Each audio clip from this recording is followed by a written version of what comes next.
বাহারি ইফতার আয়োজনে রাজধানীতে অন্যতম জনপ্রিয় স্থান বেইলি রোড। বৈচিত্র্যময় ইফতারের স্বাদ নিতে বিভিন্ন এলাকা থেকে ছুটে আসেন মানুষ। জিলাপি, হালিম, বিফ কালাভুনা, মাটন লেগে রয়েছে চাহিদা। শতাধিক ইফতার আইটেমের পসরা সাজানো হলেও বিক্রি কিছুটা কম বলছেন বিক্রেতারা। আর বিভিন্ন এলাকা থেকে আসা ক্রেতারা বলছেন এক ছাদের নিচে সব পেয়ে সন্তুষ্ট তারা। দুপুরের পর থেকে নানা রকম মুখরোচক ইফতারের পসরা সাজান বেইলি রোডের দোকানিরা। জাফরানি জিলাপি, বিফ কলিজা, বিফ কালাভুনা, মাটন লেগ সহ পুরান ঢাকার নানা ইফতার মিলছে এখানে। পাওয়া যাচ্ছে কাশ্মীরি কাবাব, grill chicken, chicken cheese ball, Thai chicken ball সহ নানা মুখরোচক খাবার। উৎসবের খুশি হবে নগদে বেশি, কারণ ঘন্টায় ঘন্টায় আছে গিফট জেতার সুযোগ।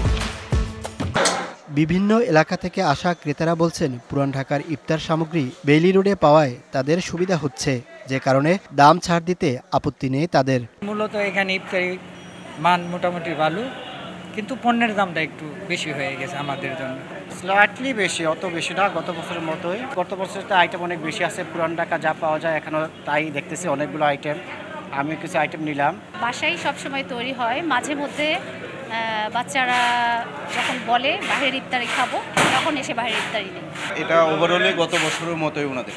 তবে এখানে একটা জিনিস ভালো যে ভ্যারাইটি আইটেমগুলো একই ছাদের নিচে পাওয়া যায়।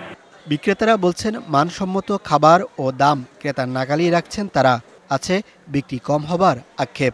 গত বছরের তুলনায় এবছর ক্রেতাদের সংখ্যা একটু কম হলো, বেচা বিক্রি আলহামদুলিল্লাহ ভালোই।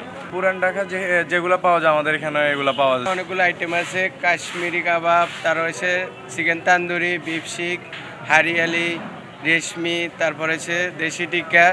রমজানে মানসম্পন্ন খাবার পরিবেশনে ভোক্তা ও নিরাপদ খাদ্য কর্তৃপক্ষের তদারকি বাড়ানোর দাবি জানান ক্রেতারা। Mohaiminul Khan Apu, DBC news, Dhaka.